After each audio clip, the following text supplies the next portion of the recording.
welcome to another episode of the Mighty Fish Podcast. I'm Ryan. It's me, the Josher. Oh, this is starting so well. It's going good. Here in, what are we going to call this one?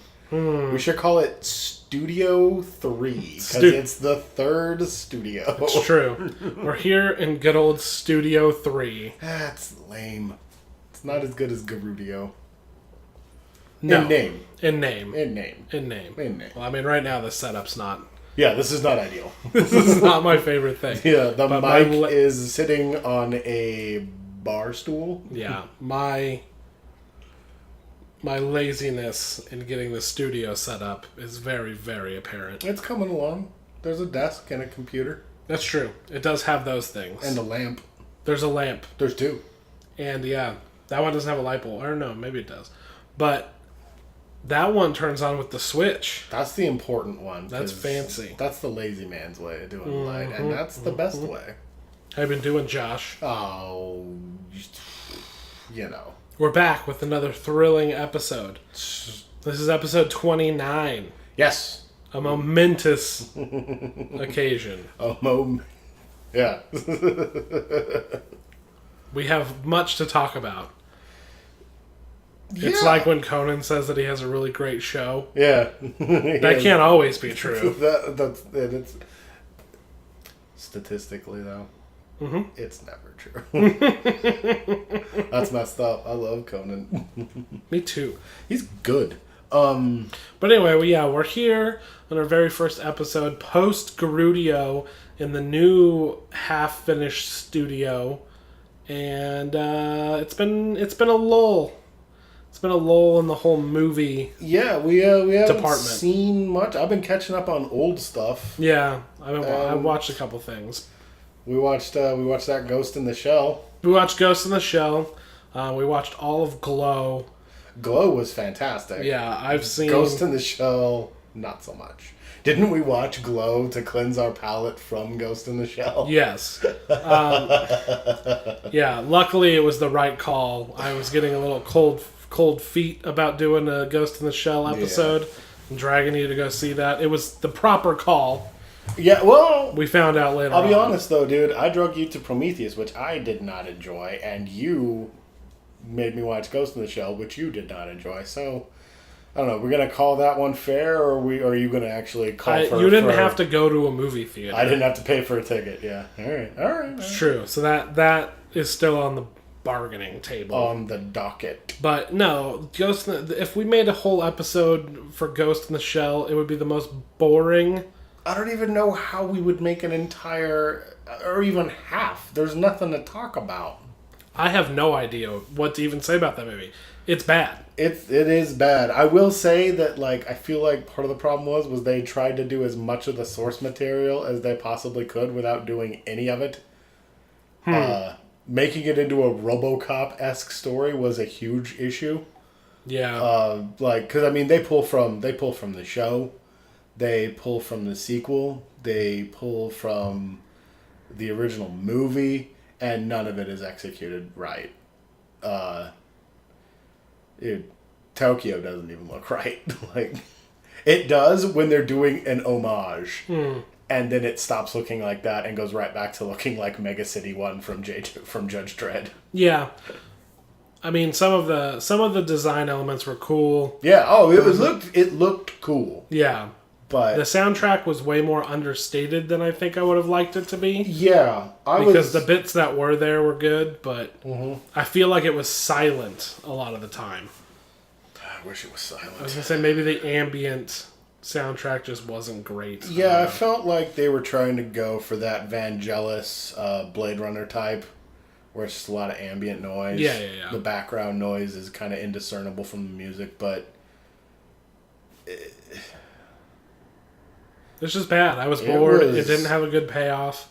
The bad guy wasn't really a bad guy, I guess. I don't know. He wasn't really a good guy, though, either. No, but then none of them were good guys. And then the bad guy was, he didn't... he was there at the beginning of the movie, and then he was there at the end, and that was it. Yeah.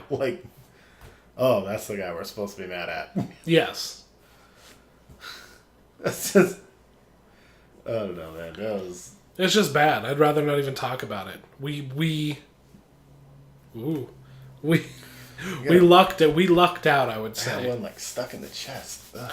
I couldn't imagine if I had to watch that in a movie theater. It would be like Assassin's Creed all over again. Fuck.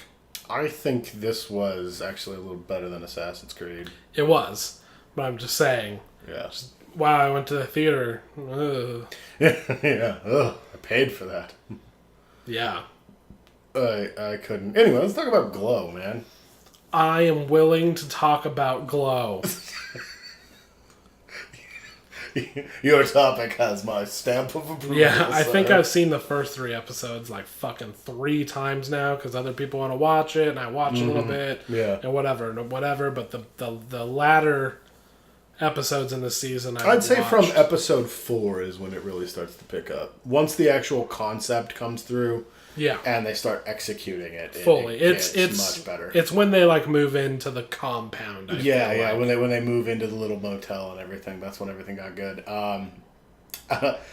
Once watching Allison Brie try to find her wrestling persona was hysterical, and then when she finally does, it gets even better. Yeah. Oh yeah.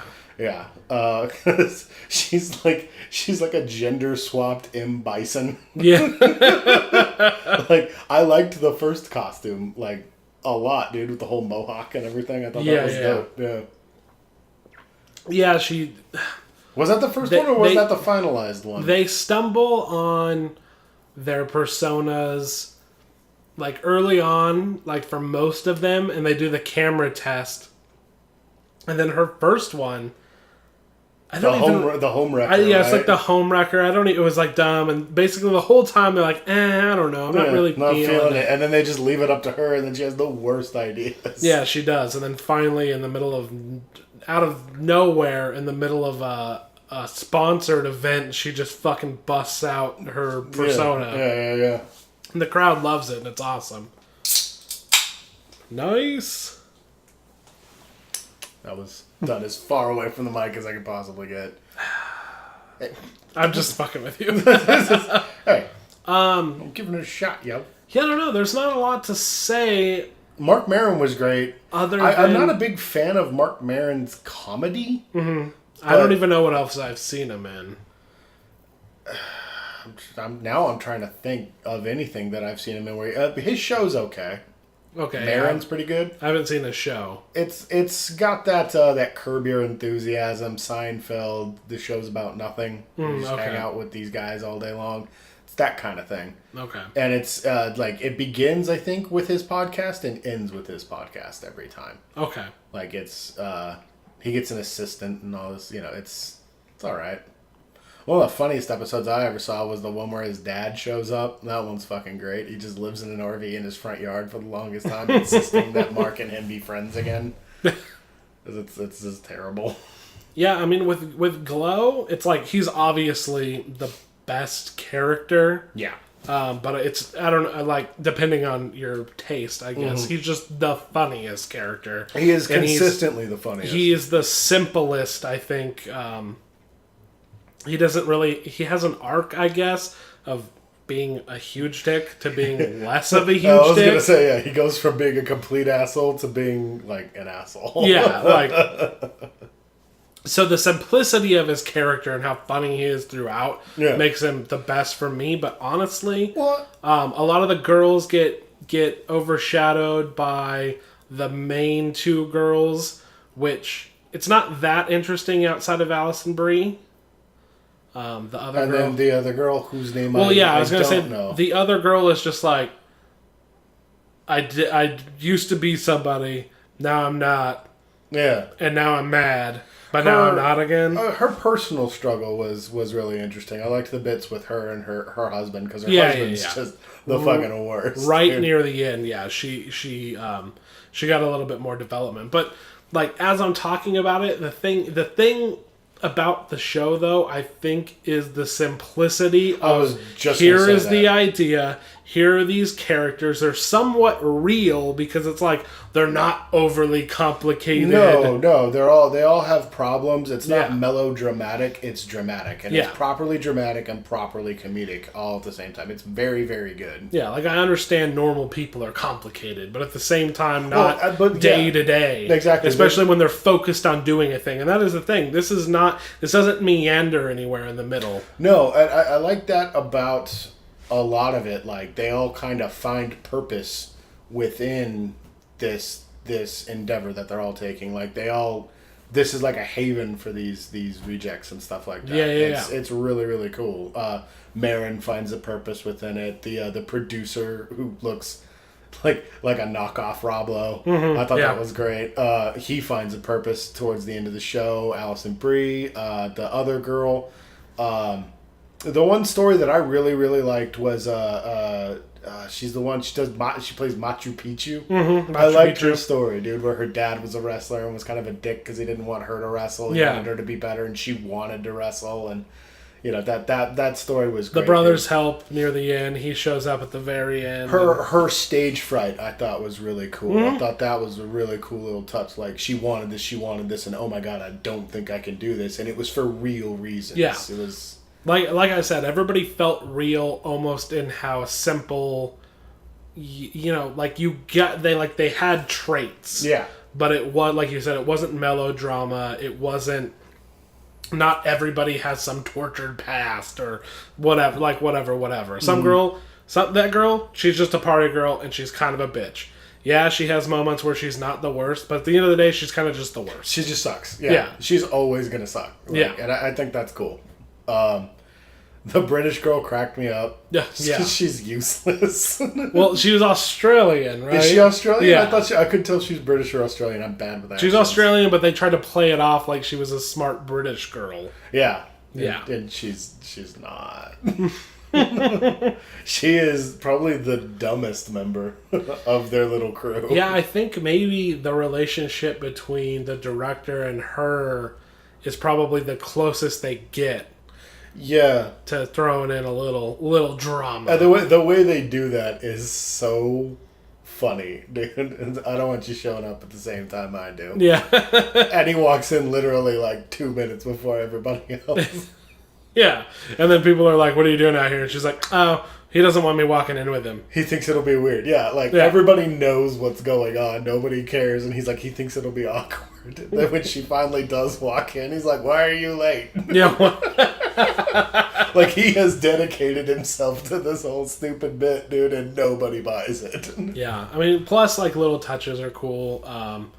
The fact that he's just, like, he makes crappy 80s straight-to-video B-movies, basically. Yeah, he makes B-level action flicks, dude, and he thinks they have all this super depth and stuff like that, and it's like, yeah, dude. And then the payoff with the joke of his stupid new project, Mothers and Lovers, was so good. Well, and did you notice how they even set it up? Like, the way the reveal goes, it's almost mirrors. I just realized that. Yeah. I thought of it the other day when we were talking about it. I was just like, oh my god, and he's here talking to these people. On a completely different side note, let me tell you what happened to me today.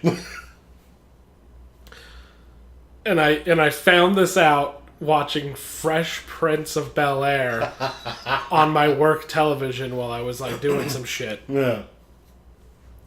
I'm 27 years old. I had to think about how old I was. 27 years old. It's been a lot of years, I forget. Yeah. It's 27 years old. Today is the first day that I got the joke. If I said you had a beautiful body, would you hold it against me? I always just like, I just never understand that. I'm just like, what, like, is that a thing? Like, oh, she holds it against me, so now I'm going to have to be like, oh, I'm going to have to make up. No, it's a double entendre. It's a literal. She's going to hold her body against you. I get it. It's the first time I ever understood that joke. And that's true. That's real life right now. I don't even know what to say to you, man. And only because on Fresh Prince, he laughs and goes, it's a double entendre. That's true. I don't think we can be friends anymore. I always thought it was the turn of phrase. Like, she's going to hold it against him. Like, nah, bro, you said I had a hot body. so this is happening. I never got that it was just like a ha ha ha, like, there's very similar ones that I've always understood, but that one I never got. Tell today. That is, you big dummy. Dude, I don't know. I don't even know what to say to that, dude. Wow. Well, didn't you tell me... Like I told you this revolution that my mom came to one day, where she was just like, every kiss does begin with K. Yeah. And you were like, oh yeah, no, that does make sense. I'm like, oh yeah, now I get it. Yeah, no, for real. Like, dude. I just thought that was like a marketing thing. Like, yeah, they're just saying like you gotta buy K, and then she'll give you a kiss. Like, I just never think of that shit. Like, I don't know. Oh man. This is why I have to do simple puns when you're around. Like, for instance, like, I don't know. That's not why I do simple puns. I'm a simple-minded man. It's true. Simple puns are kind of your forte. Mm-hmm. So, yeah, I don't know. I just thought I'd bring that up. Fucking Will Smith. I got really mad today because I couldn't figure out how to make a pun out of ghost and husband, because I kept calling this guy I was watching in a movie called... I kept calling him Ghost Husband. Ghost Husband. And I was like, Ghost... Ghostbend? Damn it. Stost? Host? Host? Ooh, no. I was like mad at myself. I just wish... Ooh, what if it was... What if it was a lady ghost? Okay. And she was throwing a party. And she was the ghostest with the mostest. The ghostest. The ghostess with the mostest. Oh man! Welcome to the Mighty Fish Podcast. It could also be a man ghost. It could be the ghost with the most. But I mean, I feel like that's not dumb enough. No. You got to go for ghostess. Ghostess with the mostest. So yeah, welcome to the Mighty Fish Podcast, where all the jokes are high quality. High quality, on point comedy all the time. I really do enjoy ghostess with the most. Mm-hmm. Thank you. I don't know. I'm just like, yeah, that pun you're talking about doesn't work. There's no way to make it work. No. But here's a very specific circumstance where you can make a completely different one I just made up. Does that help? No, it just makes me feel worse. Bummer. Anyway, yeah. Glow, yeah. The whole payoff with Mothers and Lovers was good. That was really fuck. Yeah, and now, yeah, the mirror with I don't know if that's what they were going for. It definitely is. Okay, but it just because it's the whole yeah. Because there's so much too that mirrors in that scene, because like what he's doing when he finds out and then what happens immediately after is also yeah. It's just oh god, it's a good show. Yeah. It's a good show. It's smart. Yeah, it really is. It's very smart, dude. I think that was the thing I liked about it too, because I love dumb comedies. You know, I love a fucking good butt joke. That's hilarious. Yeah. But like, this is very smartly written, and I really, because it's not smug about being smart, dude. No. And I liked that, dude. It's yeah, because like, dude, honestly, a lot of the shit is just like random curse words. And, mm-hmm. You know what I mean? It's just it. There's been a lot of shows, like, for instance, I haven't watched it, but things like Episodes or other.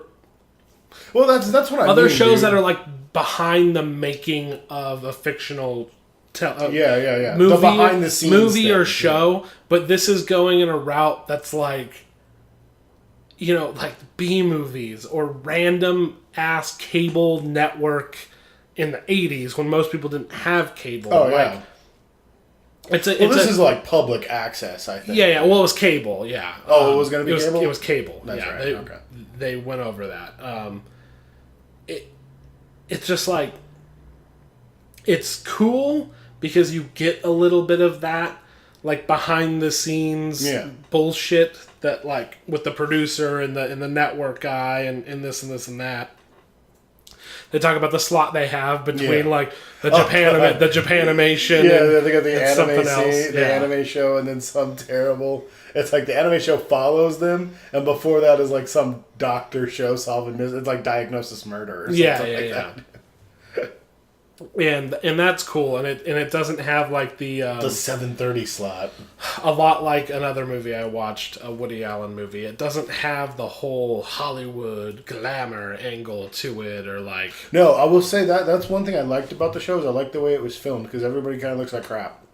Yeah, It looks. and it's until very, until like they we're show saying, it it's- in universe, yes, which is weird. Yeah, it was. Yeah, when they do like in his imagination and In stuff. his imagination, and then- or when he's editing it at the end. Yeah. Like through the camera, it actually does look good. I Yeah, guess. well, and I felt like that was interesting because like every time that you see an actual program, it looks 100 times better than you know it looked in real life. Yeah. Like it looks, everything looks real, and then when you watch it through the filter of television, it's all glammed up and stuff like that. Yeah. And it's unless you're there getting the experience, of course, live. But, Yeah, and that's like the little things they go over. They don't go like even things like I'm trying to think of some fucking examples of where they go like overboard with the Hollywood magic or the movie making magic and going too glamorous with it. Hail In Caesar, this, yeah, maybe. In this though, it's just like La La Land for sure. yeah, for sure. They go.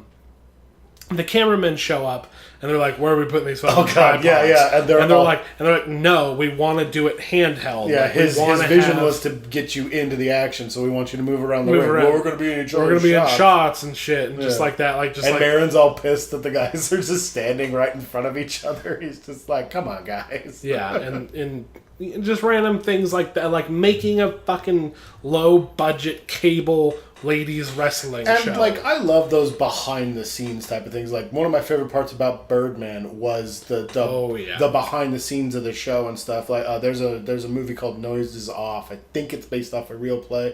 Not sure, but you watch mostly just the rehearsal for the play and stuff like that. And I love all those. Like there's apparently a show on right now where they're doing a musical. It's One Night Only or something like that. Like JC Chazet is supposed to be in it, and he plays like like a parody of himself. Okay, yeah. And it sounds funny as hell, dude. So I want to check it out. But it's another one of those ones where you watch everything that goes on to set up the show. You got your stage manager as a character, your prop masters, and all your tech hands and stuff like that. I think that those movies are always funny because the drama that happens behind the scene is always really funny, dude, or really compelling. Yeah. Watching a show get built is fun, dude. And Yeah. I like that's what I liked a lot about Glow was what they were doing it all by themselves and stuff. So like Allison Brie kind of becomes the stage manager, and they're organizing, trying to figure out where to get cameras and where to get money, and I don't know, it sounds stupid to enjoy the minutia of it, but like I really enjoyed that technical aspect of it. It's really and I really fun. like it because it's not overblown. Oh no, Yeah. it's not ridiculous or anything like that. It's just like, well, do we have these props? It's like what he's just like, stop using the sword so much. I don't want it to become about the prop. I want you to be a character. Mm-hmm. Yeah. Like the shit. Like I don't know. I don't know. I loved watching them set up these matches, and when the girls were learning moves and stuff like that. I thought that was really cool. Mm-hmm. Especially when they go out on their own to learn more than the like 2 moves that they were taught initially. They're just like, we're just gonna do the same 2 moves over and over again. No, it's ridiculous. Yeah. So that was really cool. I liked that a lot. For sure. Like, Dude, just there's so much to like about the show. all the different aspects of the show, outside of maybe some of the drama bits, like just every different show it wants to be works and flows together so well. Exactly. The one thing that I really liked, and I was talking, I've been talking about it since we watched it. It doesn't have that streaming network show lull, where in the middle of the show nothing fucking happens. Like you're just waiting for the next episode where they wrote the rest of the story or whatever. There's no filler episode. There's no setup. There are filler bits in each episode, but they never feel like, come on, let's get to the next scene, or come on. They all have a strength to them, and every scene has a strength to it. Every episode has a strength to it, and it's a very well made show. Every episode feels like the next step in the process of getting the end goal done. Mm-hmm. It's never a setup to something that's more important in the next episode. The episode that they did where it would be the lull, the story of it still compelled you. It still made you. Two of the main characters had a little bit more building done. Yeah, they had some character development. Building. They had some character building in an episode that is supposed to be filler, but it still matters to the overall show and the overall characters and stuff. And I don't know, dude. I really, really liked it. We watched it all in one night, dude. Yeah, 5 hours aglow. 5 hours aglow, dude. And it was just, it wasn't like, you want to watch another episode? It was just like, dude, okay, here we go. We just kept going. And it was I really enjoyed it, dude.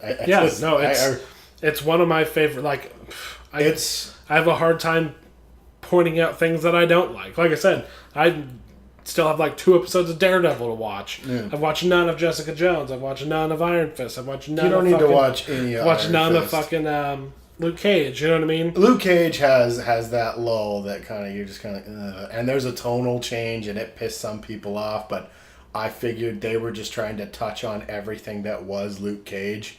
So the tonal shift didn't bother me, even though I will say that the secondary villain that you get isn't as good as the first villain that you got. Okay. He's not as great.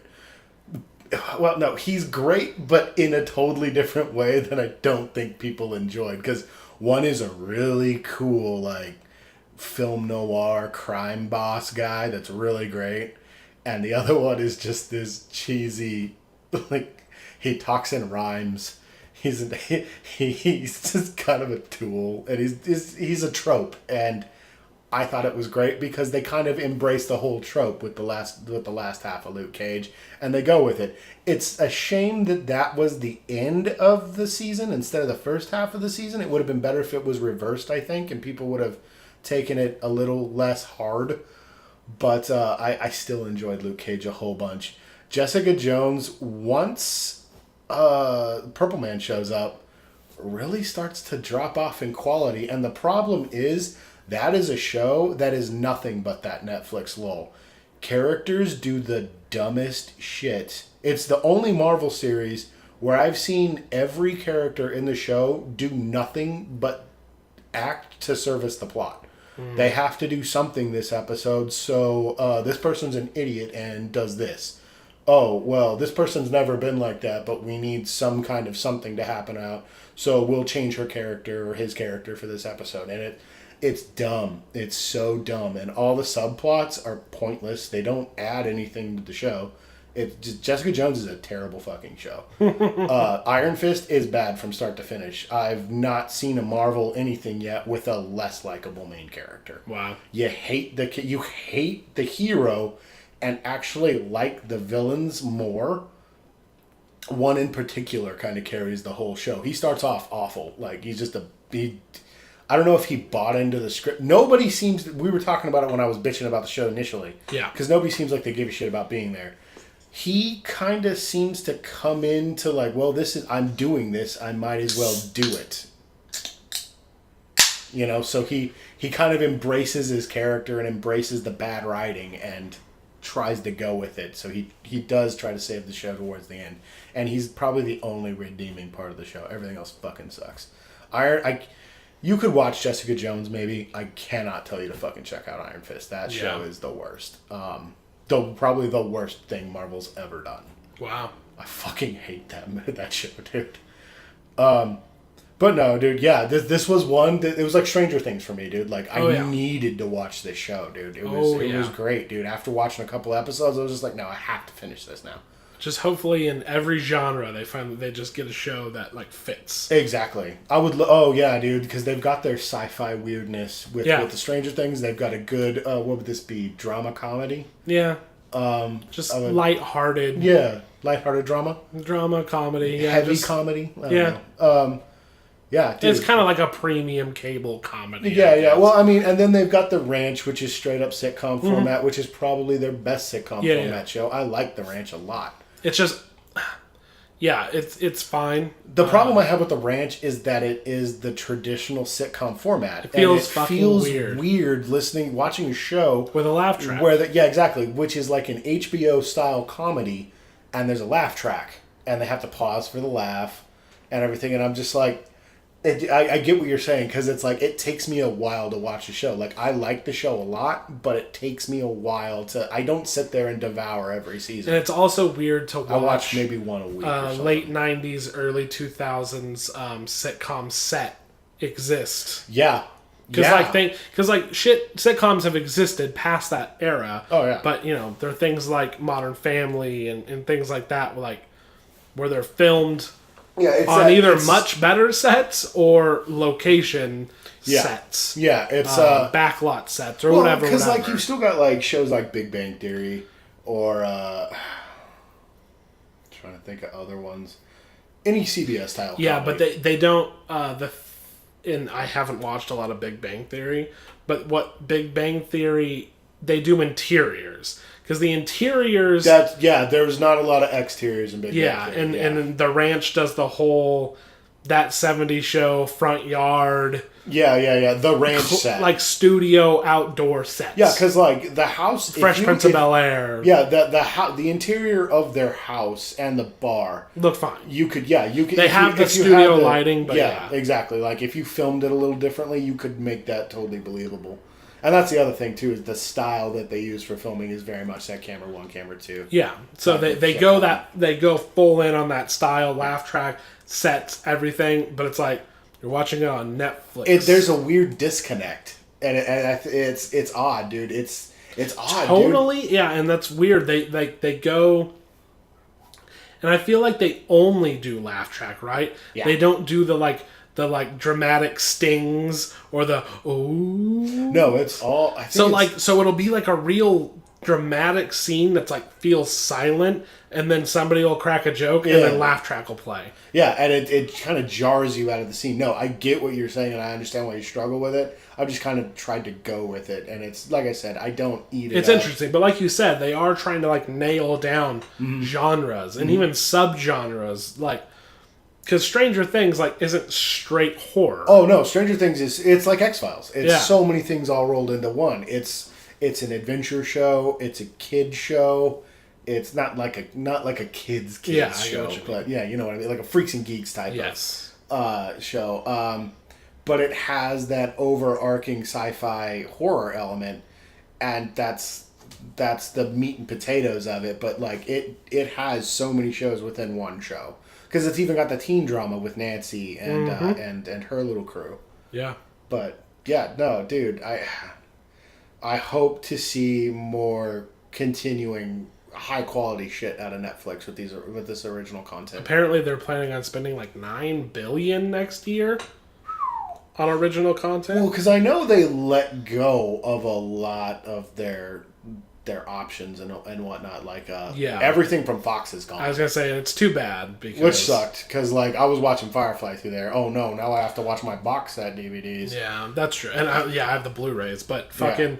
Yeah. What I don't have is I don't have the complete series of Futurama, which is incredibly expensive these days. Yeah.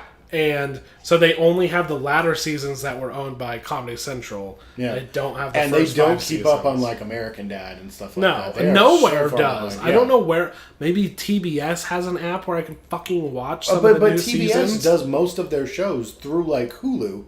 And but even they are. Hulu, I know. Yeah, no, the new seasons. Yeah. No, they're at the same point that Netflix is. It's weird as hell. Yeah, there's 3 seasons of American Dad I just haven't seen. Yeah, for the longest time, they got the rights back to like I said, they got rid of everything that was on Fox. They got everything for Bob's Burgers back, and they only had the most recent season up for the longest time. And I was like, no. You took everything from Netflix. Where's the rest of the fucking show? And they recently pumped out the rest of the season, so I was able to catch up on the one that I was missing entirely. But, and then it's unclear. Like then they sign shit with Disney where it's like, The Marvel films come out I was pretty gonna- soon. Fucking Rogue One went out fucking super quick. Rogue One came out, I think, at the same time the digital release went out, didn't it? I mean, dude, maybe 3 months after, 3 months after. maybe less, which is fine. But You wanna watch the Rogue thing One? that trips me out is they said with the Marvel shit that all the Marvel movies were going to be available on Here's the Netflix, thing: and if you now have, it's if you have a just- VPN and you fucking and you change it to Yeah, you're no, living no, in I the heard UK, all that, yeah. they're all there. Well, they've been there for the longest time, but in the States, they didn't have everything there. And now we've got only the most recent. Like, we had Civil War, and I think Doctor Strange, and is that's on there. it. Yeah. Well, in 2 years, Disney is planning on having their own streaming service. So all of their movies are going to be on that. Disney, Marvel, Star Wars, Yeah. etc. All their properties and everything. Which, whatever. If it's wonder shit, if they're if gonna it's shit put that I the- want to see, I'm going to own it anyway. So Yeah, I don't really exactly. care. Well, like, I'm wondering if they're going to do all their stuff. Like, are we going to see more Touchstone films on there, too? Because Touchstone is Disney, isn't it? Disney-owned? I'm not 100% on that. Yeah. I'm not either. Have to look into that, and all my research devices are in another room. That'll happen. That will happen. But yeah, no, dude, it's this original content, dude. I was kind of disappointed when I started seeing things that were mainstays for me disappearing. Yeah, disappear, yeah. And I was At the just like, same well, time, though, shit. if you watch them that much, it might be time to invest in owning them. Well, like, but you were saying with the Futurama stuff, like, I would love to own the X-Files on box set, dude. Incredibly expensive. It's like $150 for the whole fucking show, dude. You want to know how much the Next Generation costs? Oh, Jesus. I'm going to take a stab. 200? 200, about $200. Yeah, that's what I figured. Dude, for what, 7 seasons? Yeah, I think 7? I don't know, dude. Yeah, man, that sucks. I agree. But I agree with you. But Like, they're if doubling this is a down, part yeah. of that's what I was kind of joking about with Firefly. Like, oh no, now I have to watch my box set. Yeah, You know? and not only that, like, I want to say, well, it kind of sucks because since they release a season at a time, there's a big lull. Yeah, There's a big like, gap. Like, I'm waiting for season 3 of Fargo right now on Yeah. Hulu. And there's a big gap between when they put out their original content. But I haven't even watched all of Voltron Legendary Defenders Season 2, and I just found out Season 3 is I out. just finished season 2. Season 3 is only 7 episodes long, by the way. Yeah, okay. I just finished season 2, and it's pretty good. I don't know, man. I didn't really dig season 2 as much as I did the first one. The first one was just awesome. The first one was just great. I don't know. There was Just a something fun about ride. one. Yeah, I think there was this something. That's another show that mixes the drama with the comedy really well. But it's by the guys that did Avatar. So Yeah. and that was, dude. Avatar is probably the greatest cartoon I've seen since Batman the Animated Series. Yeah. That is one of those shows where they're just like, no, this is for everybody, and it's written for everybody. They don't care if you're an adult. They don't care if you're a kid.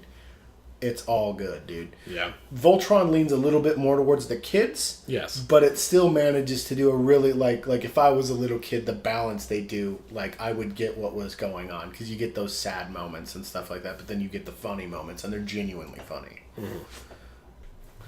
I know that they're also starting to work on, at least this is what I read, they put Young Justice on Netflix to see how it would do.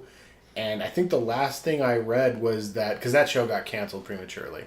Fucking Cartoon Network cleaning house like Nickelodeon did, where they were just like, oh, nobody cares about these shows. It's like, yeah, no, people watch those shows. You just never put them on. Yeah. Like what happened with the Legend of Korra, which was like the sequel series to Avatar. Yes. Yeah, which was really good. I watched it on the Amazon Prime. I really enjoyed it. It's actually, I like it a little bit more because I like the setting. It's more steampunky. Oh, okay. So it's kind of cool. They use the bending powers in interesting ways to further technology. It's kind of cool. They bend girders. That's all Yeah, they're programmed to do. yeah. But yeah, I guess Young Justice picked up enough where I think they're doing a season 3 now. I'm not quite sure, but I think I read that it was a success, surprise ending. So they're going to be doing like a season 3 of that show. And I don't know, I'm back and forth on that one. I love seeing some of my favorites from when I was like, a teenager, like Robin and all that. Some of the characters were a bit intolerable to me. I have a question. What's up? How do you feel about the Batman animated film that's coming out starring Adam West and William Shatner? What? Do you not know about this? I've not heard of this. Before Adam West, rest in peace, his last project died. Yeah, he was doing an animated, and the thing is it's not animated in the style of old Batman. Damn so it. I was thinking it looks like a real like modernized Batman, or maybe animated series style Batman. Yeah. But like Adam West's voice is coming out of him. That sounds kind of like like they're trying to do like a Brave and the Bold kind of thing, where they had the guy that played Oswald from Drew Carey doing the same kind of campy shit that Adam West did. All right, and I think Shatner is doing Two-Face, maybe, or maybe he's Robin. I don't know. William Shatner's playing a high school kid. That sounds like just an ego project for him. I think I'll check it out just because it's Adam West's last project. I'm assuming, dude. Because like he was fucking Batman for me when I was a little kid until Michael Keaton and the cartoon began, dude. Like Adam West was a major part of my childhood. I owe it to him to check this out, dude. Yeah, I'll probably check it out. It'll probably be campy. I may not enjoy it. See, dude, but I'm wondering. I'm still gonna check it out. My thing is, if it is old style, I'm super into it because, as you know, if it's like, dude, that movie's fantastic. It's probably one of the best comedies I've ever seen outside of Airplane. Fucking hysterical. So if it's done in that style, absolutely 100%. But if they're trying to do like a Under the Red Hood or Dark Knight Returns, it doesn't look like that. It looks wacky, but not like satirical. Okay. I don't know. I guess like you said, campy. Maybe. Yeah, that campy Batman. I could dig campy Batman, dude. Shit, he was still campy until Frank Miller wrote him, and everybody was just like, "No, he's got to be super gritty." People need to chill out on Batman, maybe a little. People need to remember that he's a man that dresses up like a bat. Yeah, the fact, dude, Lego Batman and watching the '60s Batman has just made me like Batman. Yeah, well, and everybody else was just like, "Nah, bro, Dark Knight's the best Batman ever." I was like, "Yeah, it's so good." I just love hating everything. He doesn't hate Don't everything. You love that It's misery? not Man of Steel, but it's like... No, sucks. And he's doing it because he's just out of spite, I guess? I was thinking the other day about it, and the biggest problem that I have with the Nolan Batman movies is Nolan doesn't know how to write people. It's almost like he doesn't know people. He doesn't understand them. So there's always like this little thing that never feels like genuine humans to me from his characters.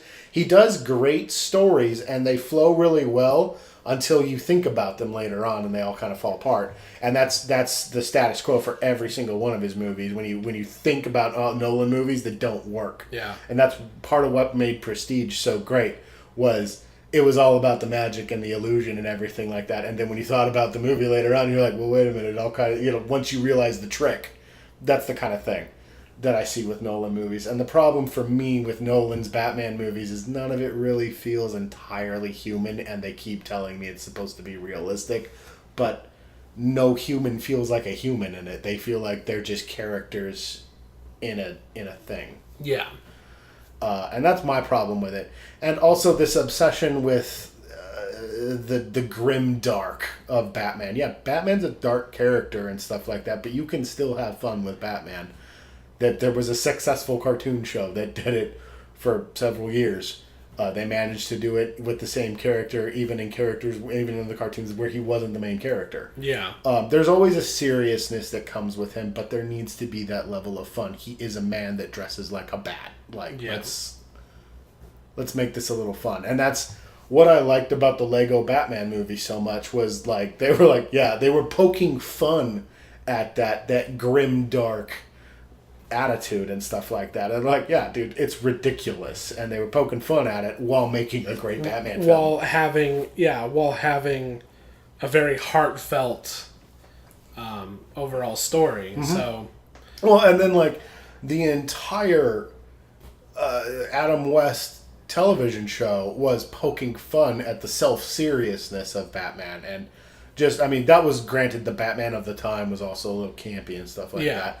But like watching it now after so much of like we're going for that Dark Knight Returns feel where he's super duper serious, which I feel like is also a comic that a lot of people don't fully understand. Just you watch that Adam West shit now, and it's great because it is almost a parody. It was of the seriousness. It was like before they knew that someone was going to take this as serious as they did. Yeah, a pre-parody. Another the irony of Joker's "Why so serious" joke. You know, it's funny. I actually was talking about a different movie that did this.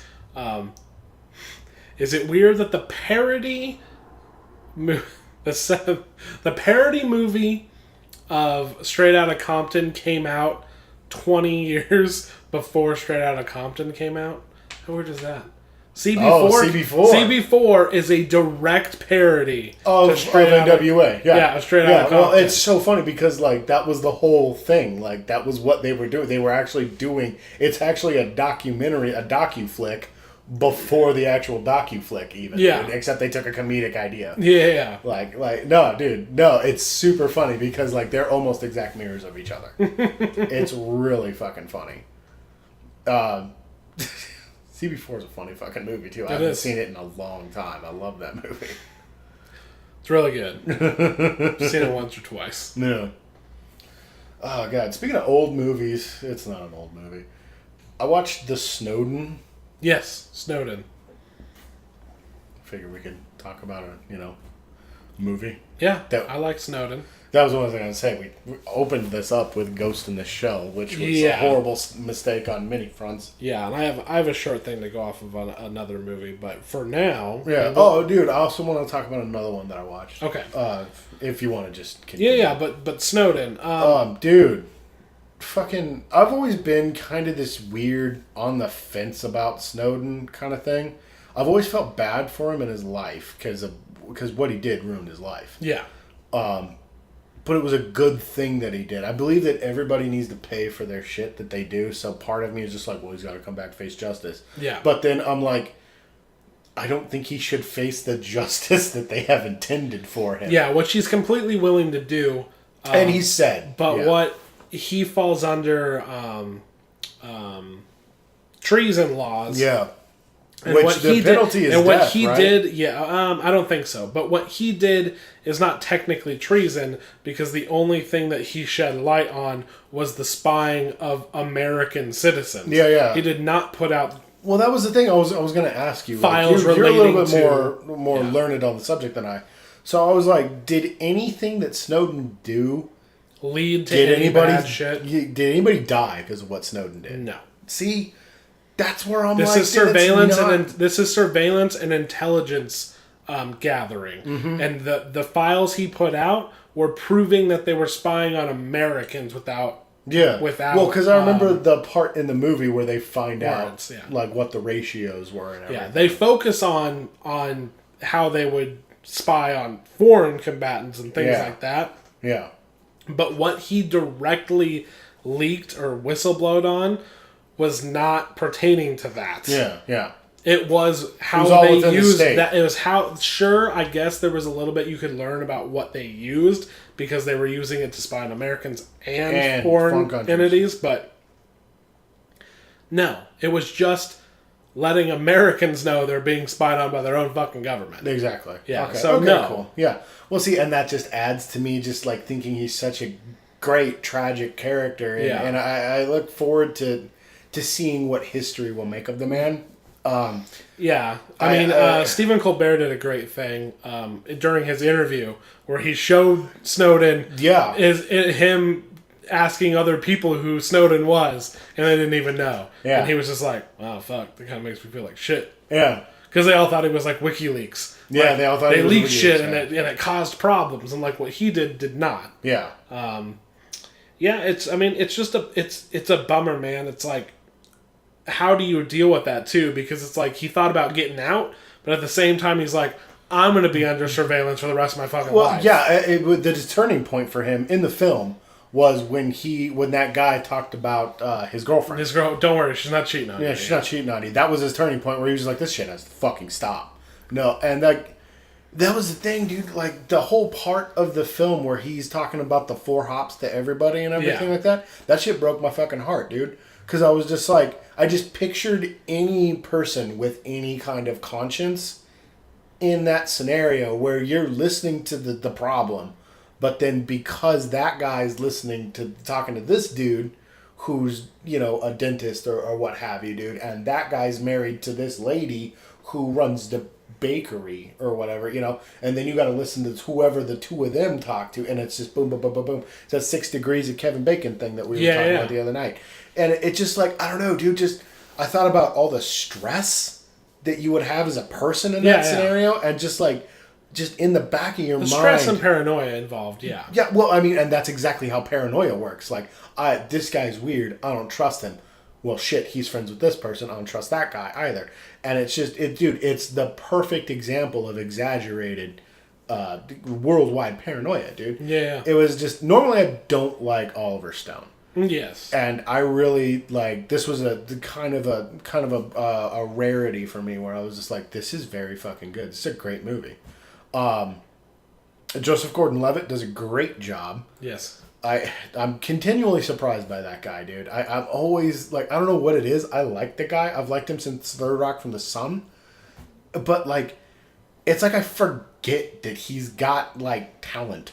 You know, it's weird, dude, because he's never done anything to prove me wrong. It's just, like, he's really good. And the dramatic moments are so great. The bits with him and his girlfriend.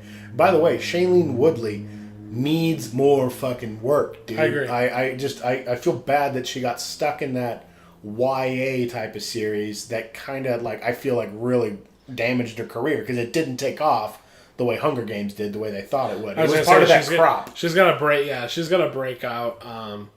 Break out like Jennifer Lawrence did. Unfortunately, she doesn't have the box office draw because Hunger Games was a success. Yeah, that's what I mean. Like, there was this Hunger Games was such a success, and then they started farming out all these other films that didn't hit as big as Hunger Games. Y'all remember Percy Jackson? Yeah, Percy Jackson, the Maze Runner. You know, like, yeah. Fucking what, the Fifth Wave with Chloe Moritz. Did that movie come out? Yeah, it's been out. It's been out, and I think it's on DVD now, dude. Damn, dude. For a while. But, yeah, dude, because when did we see the trailer for that? I just remember Brandon and I laughing so hard at it. I think that was it Rogue One? No. Or Force Awakens? I think it played before Force Awakens. I was going to say, I think it played before Force Awakens. So 2 years ago. Yeah. We're talking like a year and a half at least. Yeah. Almost 2 years. Almost 2 years ago. Yeah, Jesus, man. Fuck. But yeah, dude, like, she got stuck in that vacuum, dude, and I was very impressed by her in this movie. I thought she was great, dude. Everybody does a great job. It's like when I finally got to see Steve Jobs, dude. Everybody's a great job. Speaking of which, even that Wiener Khadgar, and we never actually talked about that. I was like, he didn't annoy me in this movie because we hated him as Khadgar.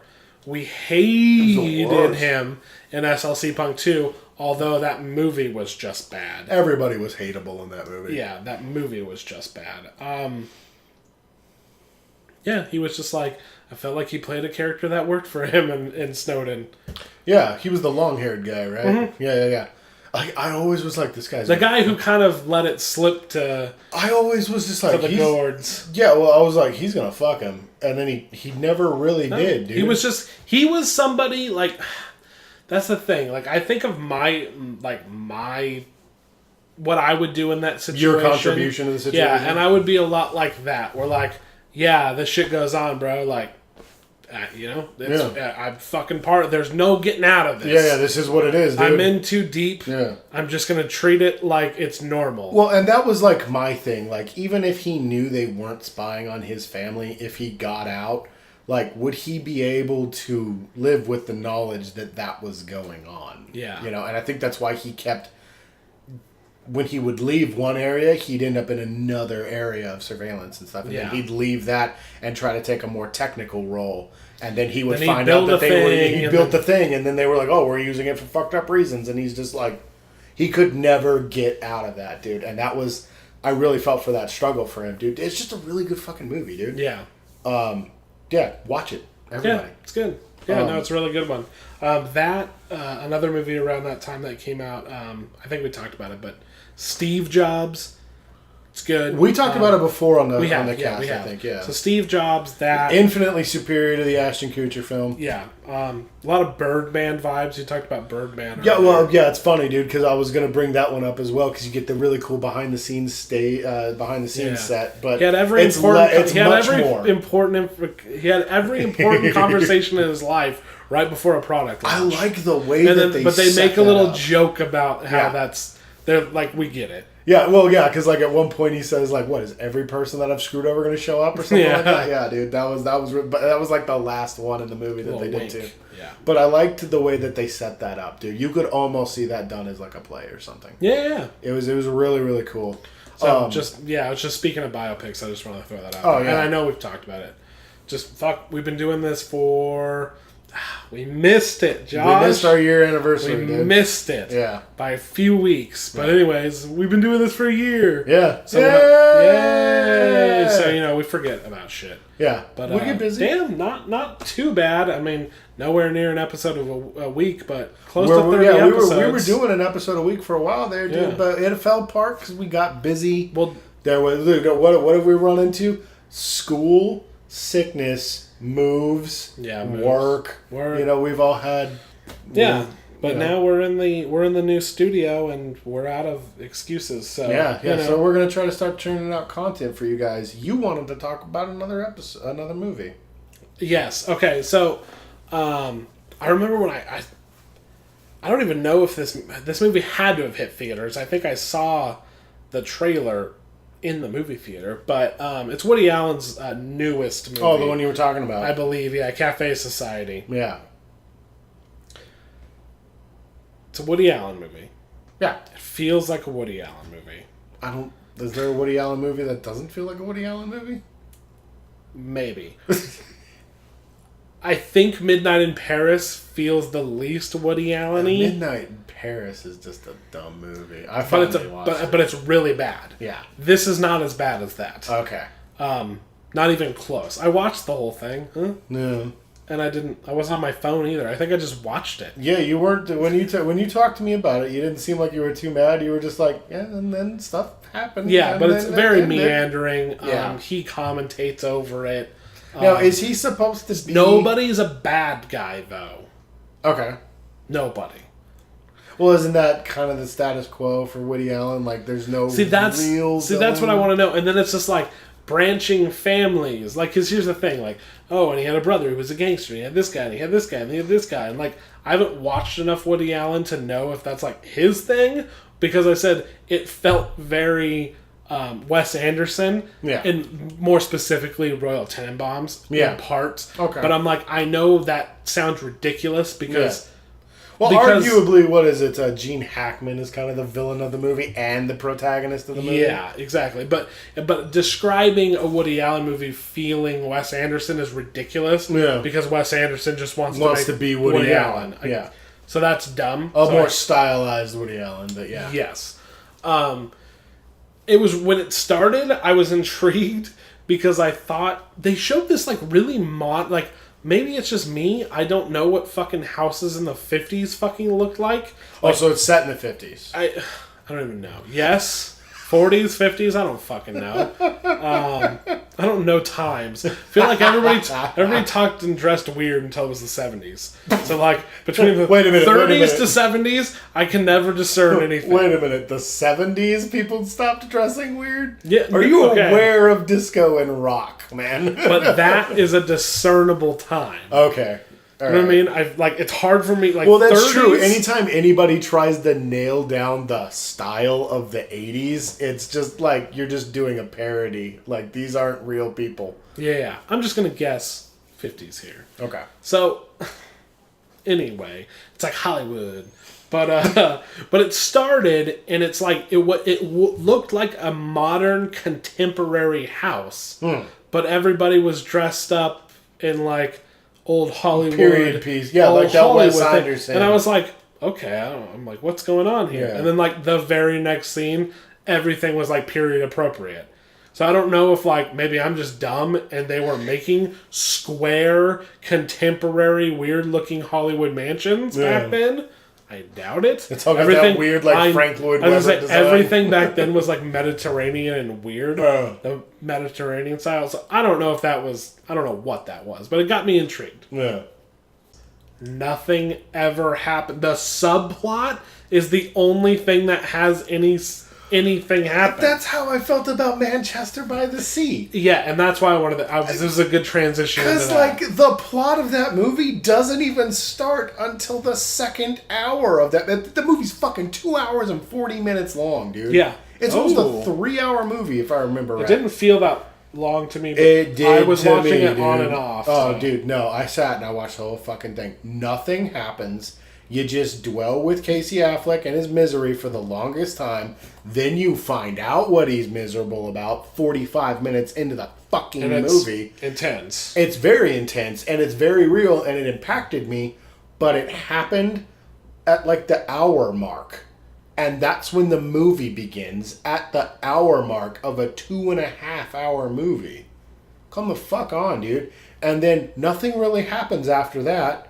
You just hang out and are miserable with him. But there's these parts that, like you're saying, these subplots and stuff like that got you. There are these scenes like this. There's a scene between him and Michelle Williams. His ex-wife. The flashback, that scene. Well, the flashback is great, but the scene that, I don't know if you saw this one, she runs into him on the street. She's getting and they try to, but she's like trying to tell him that, like, you know, like, hey, you know, like, this wasn't my fault. Like, this wasn't my idea. You need to stop being racked with guilt.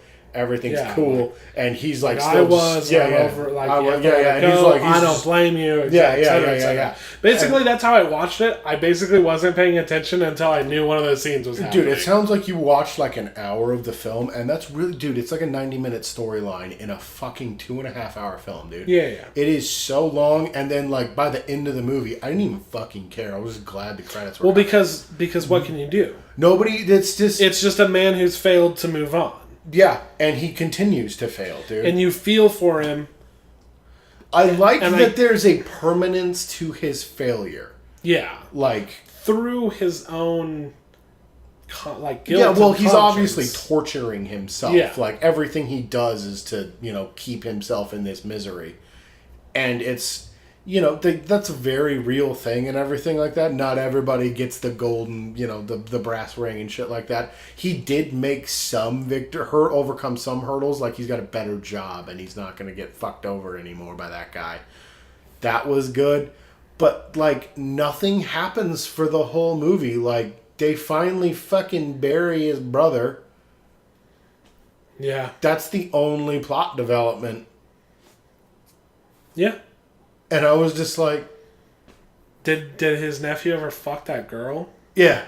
Nice. Yeah. He finally bones his second girlfriend. Yeah, the real girl. Yeah, the actual girlfriend, not the girl he's... The intolerable girl that he's seeing all that. She's the fucking worst, dude. I practice bones on. Yeah, dude. She's so awful, dude. Like, she's just like, I don't think Patrick needs to hear this right now. I was like, why don't you fuck off? What are you doing here? You put a placemat out for Pat? You put a placemat out for yourself? Where's my cup of yogurt?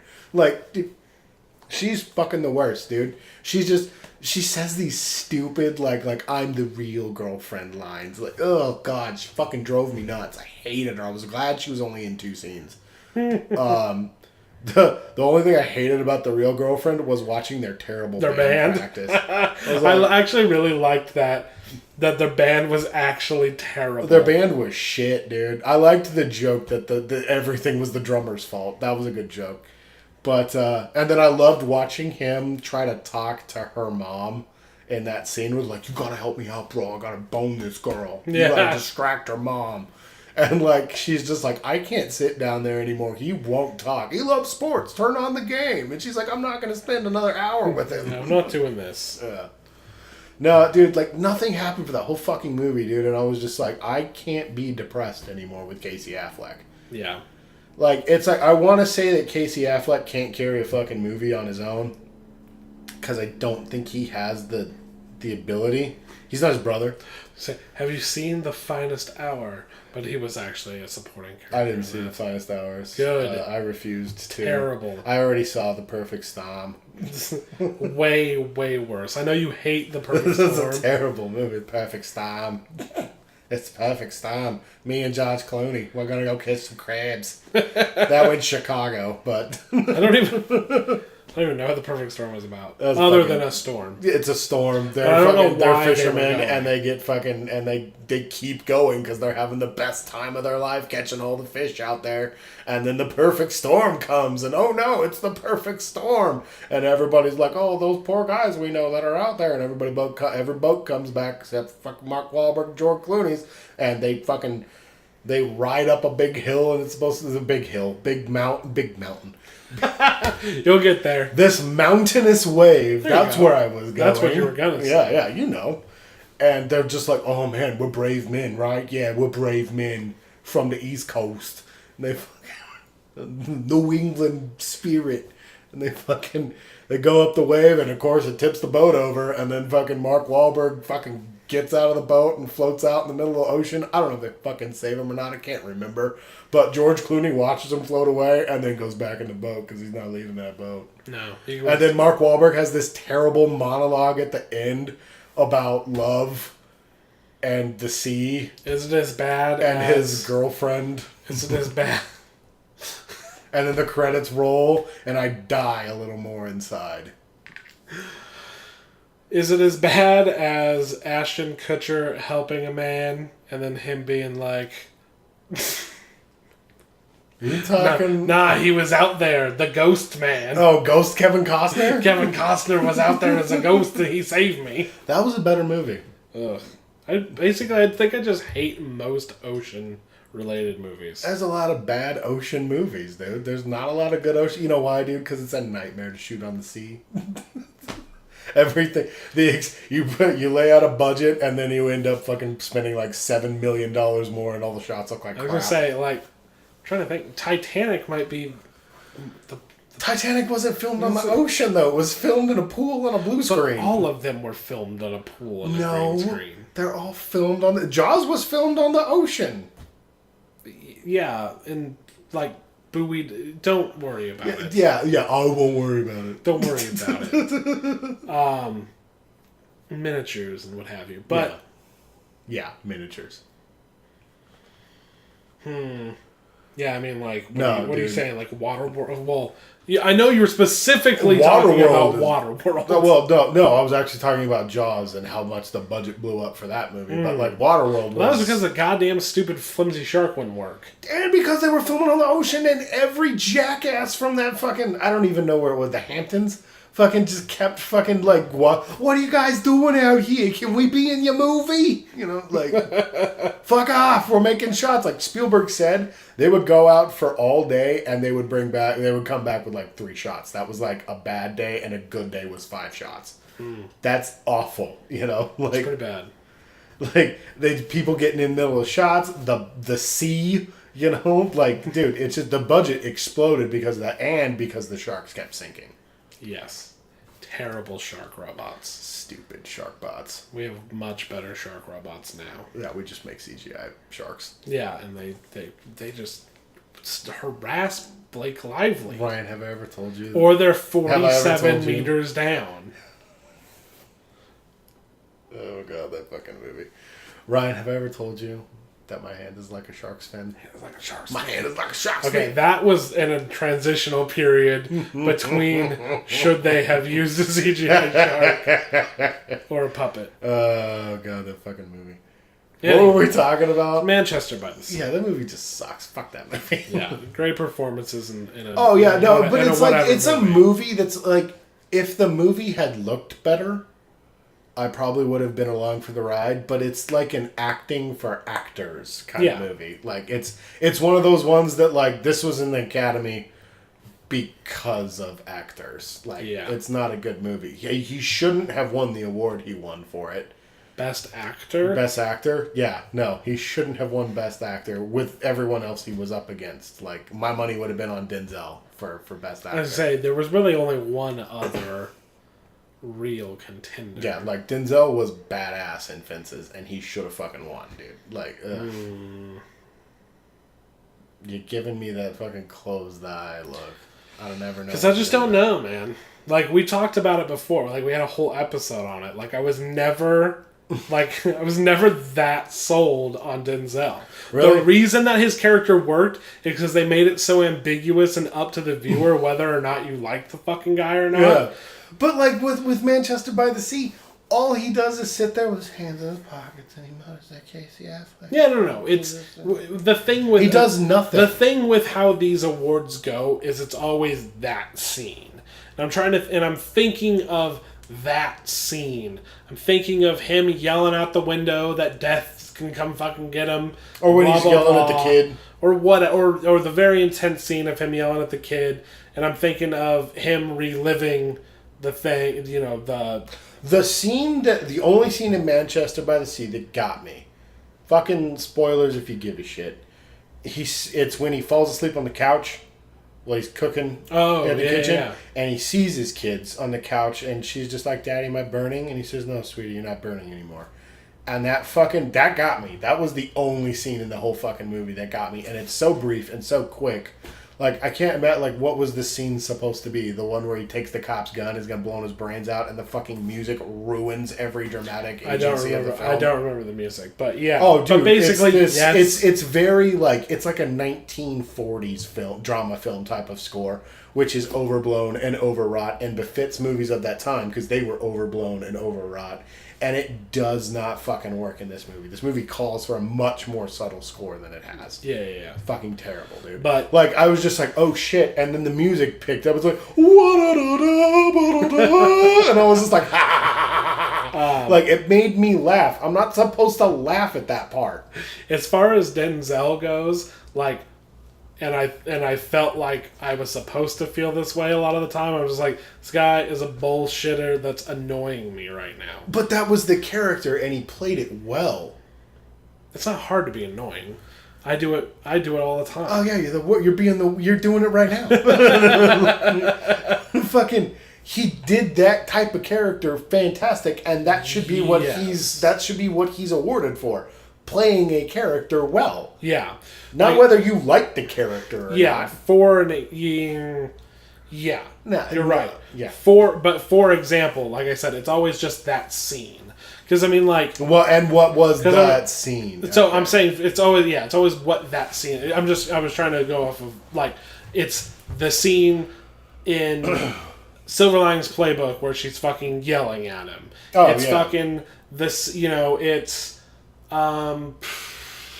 what are other fucking best actor fucking it's it's always in the role, you know what I mean? Tom Hanks in what was it? Forrest Gump. Yeah, Forrest Gump. But I think that is a very good example. Yeah. Like Denzel, somebody who just did the character. Well, he also won for Philadelphia. Did he? I think it was the testimony scene in that one that he got for. But but then also these. Also starring. I was gonna say these examples kind of fall on their face because I don't know how the fuck they decide that. I always figured that they only award the ones that pat Hollywood on the back. Yeah. Well, but for example, I'm like, how do they figure that? Like, what is the scene in The Revenant? I'm like, where he fucking eats a horse liver. Well, they won for. Well, yeah, that's right, dude. Yeah. Well, I think it was just the whole like. Well, look at what he's done to himself. For us. Yeah. Perhaps we should throw. And to quote another reviewer on the internet, well, then the Jackass guys should just be getting fucking Oscars then. Exactly. No, that's a good example right there. Where Revenant was all about the film and like the visual of a visual media. Yeah. It was Manchester by the Sea was more about the performances, but everything was so mundane within it that I didn't buy any of the performances. To revisit our Oscar talk. Yeah. From the beginning of the year. Well, yeah, we're just talking about the performances in these and how they're and I just wanted to argue that I don't know if Denzel Washington's in Fences was better. I enjoyed Fences, but Sure, I mean, I guess you're right. That's the character. It doesn't matter that I don't like the character. I talked about how it was so ambiguous. Yeah. Well, but he did such a good job of making me go, that like, yeah, you're right. I know. I'm always right. But another thing to take into consideration is being I don't even know what a fast talking fucking bullshitting black man. Is that harder than trying to be a depressed, heartbroken, broken down man, like after the loss of his family? From anybody that doesn't constantly look like a heartbroken, depressed man that just lost his family? Yes. Also, but Casey Affleck always looks like he's like 2 days away from offing himself. what is the... Even when he's doing comedic movies, he always looks like the one that's like... Where did the uniform for I'm a serious actor now and I'm going to win an Oscar come from?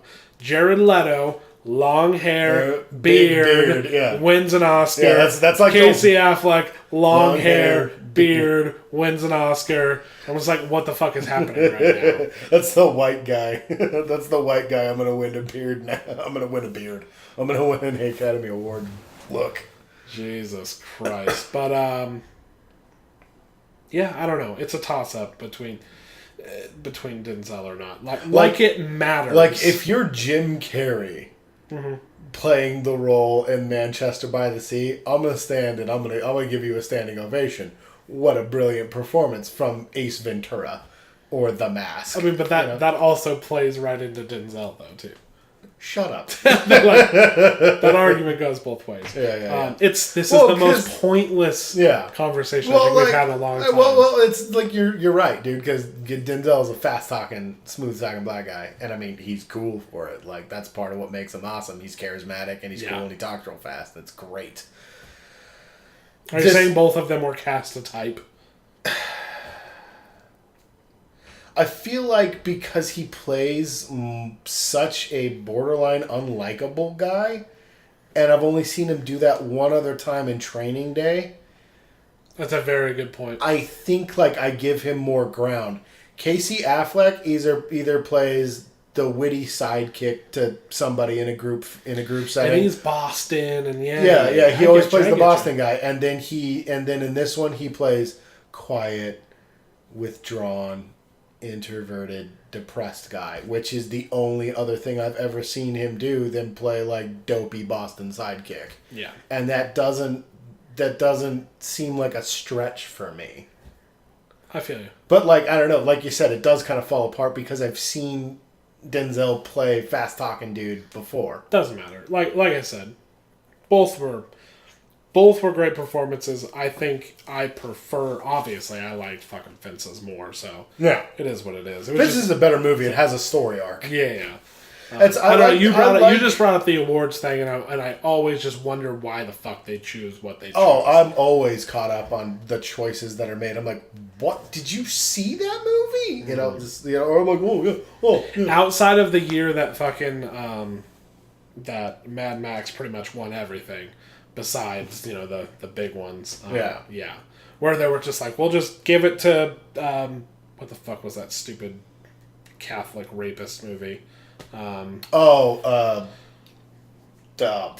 Spotlight. Yeah, Spotlight, where they just randomly were like, Spotlight wins. I was like, what the fuck? But, everything else, I'm just like, yeah. Well, I think recently that was a movie that was artistic and had mass appeal. I'm like, I think recently the one that blew me away was costume design for fucking Suicide Squad. I was like, have you lost your fucking mind? Like the other movies that it was up against, these period pieces and Star Trek.